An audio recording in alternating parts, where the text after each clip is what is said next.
All right, here we go. Here we go. 1, 2, 3. Oh no! Owie!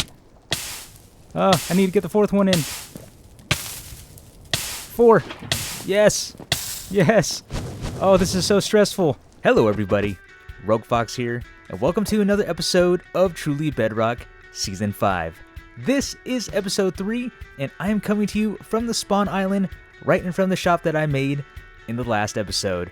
And man, I really love the way this thing turned out, especially that palm tree. I really want to make a lot more around this island like I discussed in the last episode, but eventually I will get to that. I have made some sales since then, and loving the way this thing turned out. And also, looking around this island, there has been a lot more that has been added since I've been on. I'm going to go ahead and take a look around. And what do we have here? Pop-up deals guaranteed, 1 diamond each while stocks last. Let's see what's in here. Mending books. Ooh, more mending books? Oh yeah, I'm definitely going to buy some of these. Do you know what else I should do? I should just buy all of these, every single book that's in here, and then give them the Taylor Swift ticket markup. No, I wouldn't really do that. That's mean, and I definitely do not encourage doing stuff like that. That's, I don't know, I feel like that's just wrong. But now that I have all these mending books, I'm going to go ahead and apply them to all of my tools and armor.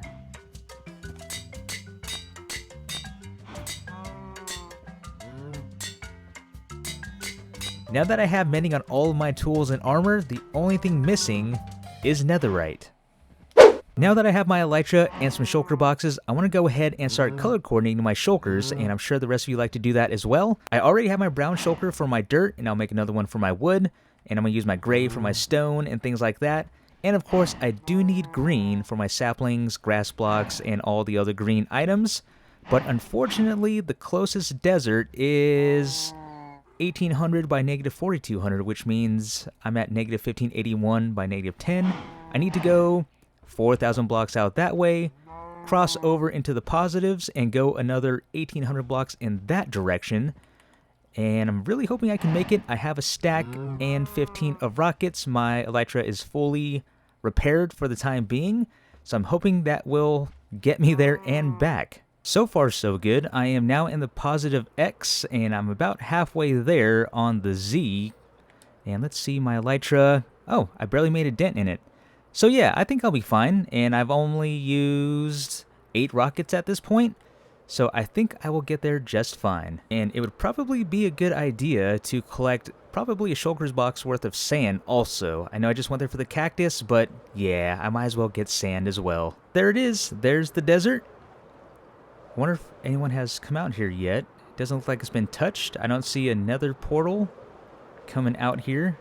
It's a little small. Plenty of cactus. There's a little area of desert on this side also. Oh, look.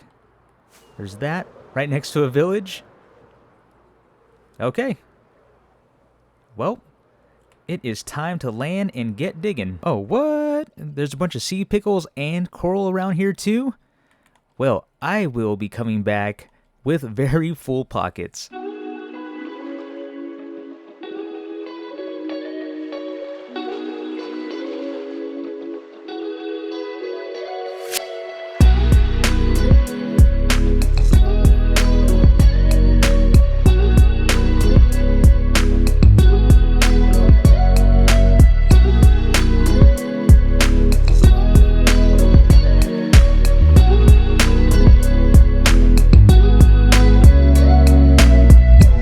Okay, I think that is enough sand. I flattened this whole area out. I was thinking about finishing that off, but I just don't want to do any more digging. I came for a shulker of sand. I did get that.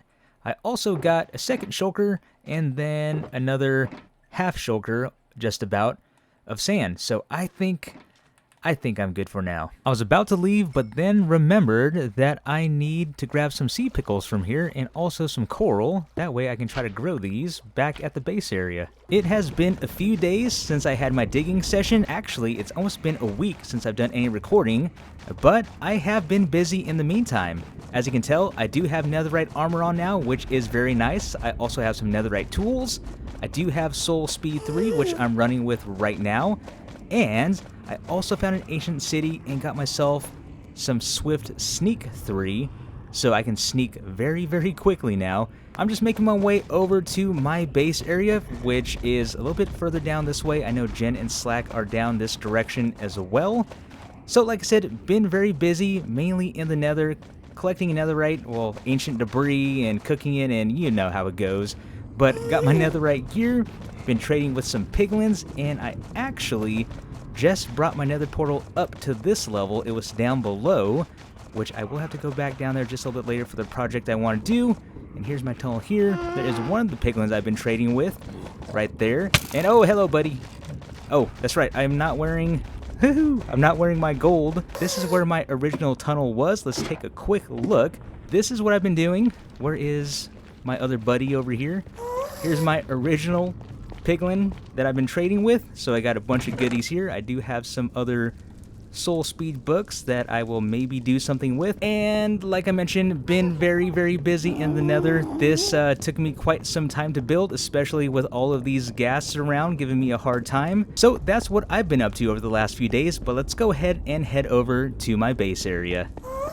And welcome to my base area for this season. I am in a jungle right up against the ocean. I really like the spot that I picked out. I do have some big plans of what I would like to do for this season, but for the time being, I am slowly moving all of my things over, hence all the shulker boxes all over the place. I grabbed the sea pickles that I farmed earlier. I made a little sea pickle farm right here, so I will be bone mealing these and taking this over to my boat shop over in the spawn island. And for the sand that I just dug up, I thought of something I would like to do for the last half of this episode, and this is all pretty much cooked up already. I'll share what I'm going to do here in just a bit, but what I would like to do is grab some more supplies and then head back into the nether. Alright, I have all of my supplies to at least get started on my project. I have my stacks of glass that I just cooked up, a few buckets of lava, some netherrack, and some miscellaneous stone, and that's because this is technically my stone shulker box, but I'm feeling a little lazy right now. I do need to sort through all of these, and I know when I'm done sorting them, I'm going to have some spare shulkers, so I just don't want to start creating a bunch of shulker boxes. I don't have space at the moment to store all of them, so that's why I'm doing that. And you may have also noticed the red shulker box in my hand. For those who've been following me on Truly Bedrock, and I believe I was doing it before Truly Bedrock, I like to put all of my redstone supplies into a red shulker box, which I like to name the Red Kit. So I do need to do that, so let's go ahead and place that there. Switch over to the keyboard and call this the Red Kit. And there we go. Boom. I officially have my Red Kit, my redstone box for Season 5. I officially have my... I'm back in the nether, and you may be wondering what this project is that I've been hinting at this whole episode. Well, I am currently... Well, yeah, I guess I am currently in the nether fortress. I'm kind of taking a side route through it right now just so I don't have to run through everything. But I'm currently in a nether fortress that is pretty close to where my portal is. And what I want to do is work on a blaze farm. And there's a spawner right over here. I'm just checking the corners. Pretty sure I threw enough torches down just to make sure nothing spawns. But the spawner should be right around here somewhere.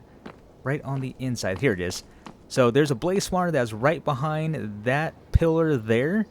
And I threw down some torches again to keep myself as safe as possible. There is another one right over there, but I personally prefer not to work out in the open like that. So I've decided to convert this spawner right here into a blaze farm. And oh, hello, where did you come from? Huh, did not see you. But the first thing I need to do is I need to keep the blazes from spawning. So I need to go ahead and shut down this spawner so I can work on my project. It looks like I am going to have a little bit of exposure right here, which I'm going to have to be very cautious about that. But what I need to do is make a diamond pattern to shut this down. So I'm going to come out 1, 2, 3, 4 blocks that way, 4 blocks this way, 4, 1, 2, 3, 4, 1, 2, 3, 4. And then I need to make a little diamond pattern.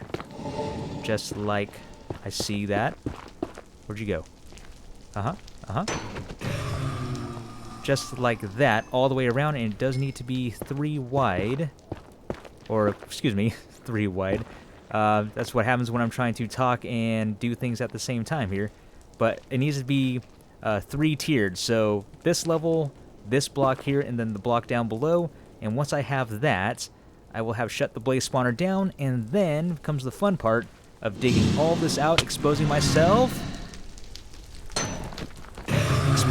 to everything out there, with my back turned towards everything, of course, and making the box for the farm itself. Okay, the blaze spawner is officially shut down, and now I can start taking all my glass and making the case that goes around the spawner. As far as spawning goes in Bedrock Edition, I do know this diamond pattern is technically the spawning area, but I really don't like working with this diamond pattern as far as water flow goes, but in this case it's going to be lava, so I really don't want to have to try to figure all that out. Again, just trying to keep things simple, also kind of being a little lazy, not going to lie. So what I'm going to do is I'm going to build a glass case, a square, around all of this. And I'm going to make this a 2x2 area for the blaze to drop down in. So it's going to be a little weird, a little off-centered, but it'll work with the way the lava is going to flow. The lava will stop at all of the corners here, and the idea is to have all the lava flowing down towards the center, just like this, and then the kill chamber will be down below. So let me go ahead and try to get this enclosed without dying.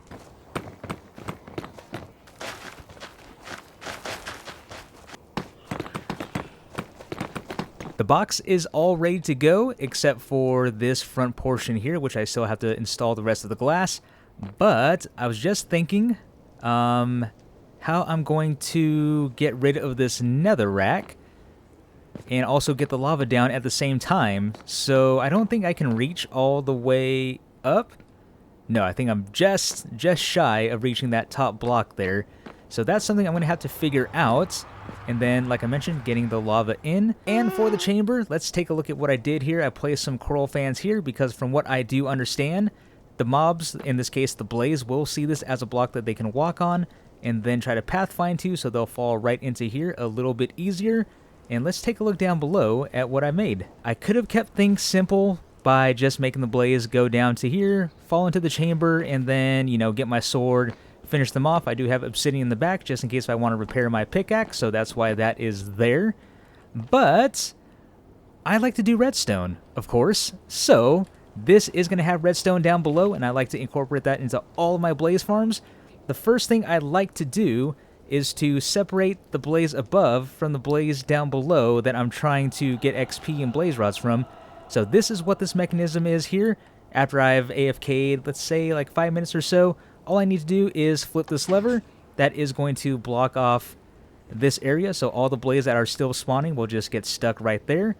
So that's what that does, and I do have one more mechanism that I need to build, and that is with these pistons right here. And what I'm going to do is I'm going to make a mob softener. I know you can make a trident killer, but I like to do things this way. I don't know, just how I like to do it.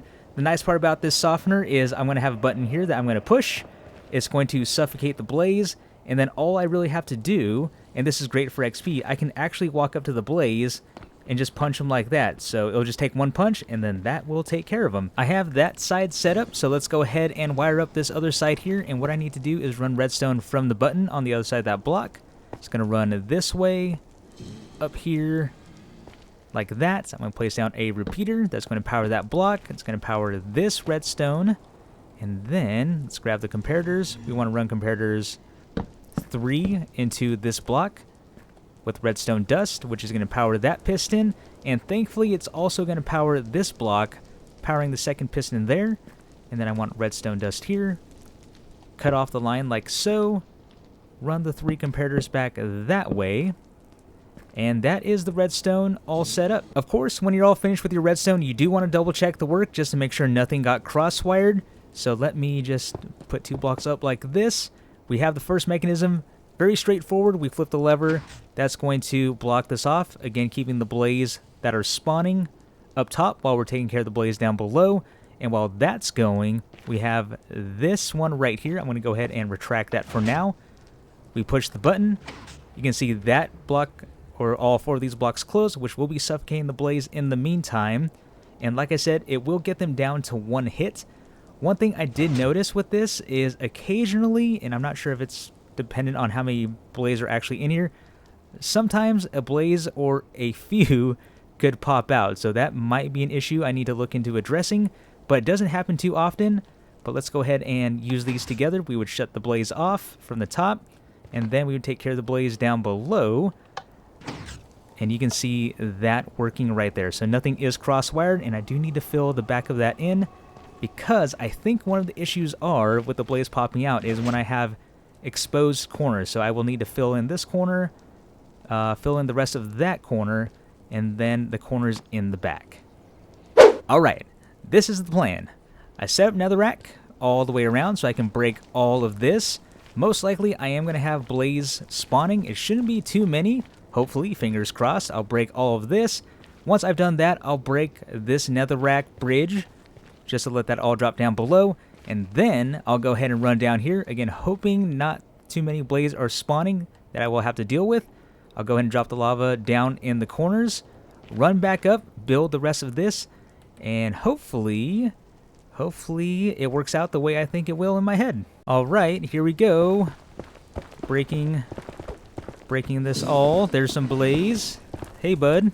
I don't have my bow on me, I don't think. You're just gonna float? Okay, let's see.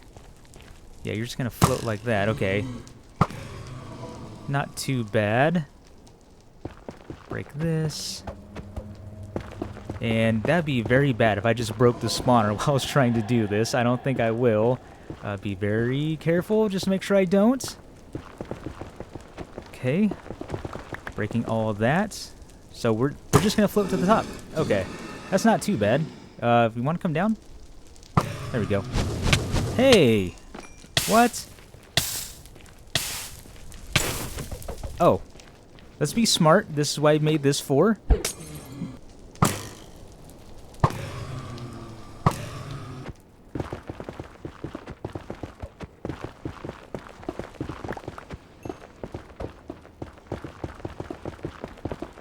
There we go. That's all broken. And I can go ahead. I don't even need all that. Let's break this.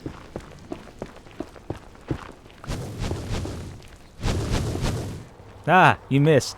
Okay, now they're starting to spawn. That's gonna be... Oh, man. Okay. Yikes. I'm concerned about trying to get the lava in while trying to deal with all these blaze now. I'm gonna have to be very, very quick.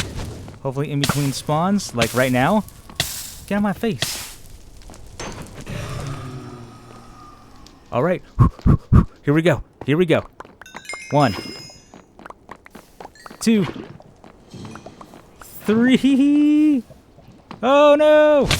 Owie! Oh, I need to get the 4th one in. 4. Yes! Yes! Oh, this is so stressful. Glass. Glass. I did it! There we go. Woo! Ha! Okay. Alright. This is done. And let's take a look. The lava does push blaze now. They kind of just fall along, and there they go. They will get stuck a little bit just like that, but when the next batch comes in to spawn, they'll pretty much push them right in if they haven't fell in already. You can see one already went down. There's another batch. That one fell in. That guy fell right just straight in. It's been about 5 minutes since I let all the blaze start dropping in. And let's go ahead and head down below to see what it looks like. A bunch of lava dripping down because the lava is right on the other side of that block. I would feel a little more comfortable if I at least place another layer there so I don't have to watch that. But let's see. If we have the blaze there, we're going to shut them off or cut them off there so you can see they're just going to be bouncing around. They'll still be spawning. They'll be collecting right there. And then for these blaze, you can see they're already bouncing around. So I'm a bit curious to see if any will pop out. I tried to fill in the corners as much as I could. But like I said, once in a while, one or maybe a few will pop out from the front. Hopefully not, but let's try it out. And this is looking good. Okay, so I think it is. I've been testing it for about an hour before on my Switch. So I think if we give it about 5 minutes, they shouldn't be popping out. And let's see here. And like I said, all we need to do now, I can just punch the blaze at this point. Just like that. So that's the nice part of having the mob softener. So let's say, you know, I die and I want to come back and get quick XP. I just go ahead and run this, let them come down. Oh, and let's let these blaze fall down. So already collecting the next batch. But like I mentioned, we cut them off, take care of this group that's right here, and then, like I said, give them one punch, collect it, or if I want to repair my stuff, I can use that, my sword, my tools, etc. And then, as you see, finish them off, and then let the next batch come on down. I'm going to go ahead and give this one more go. I did get, it looks like about 6 levels with that last batch. This has been about 5 minutes again, maybe just a little bit longer. But there we go. I'm going to close that. Again, blaze gets stuck up top, the ones that I'm not ready to take care of. And then these ones, let me get the sword out, make sure they don't come flying out. Okay, not flying out.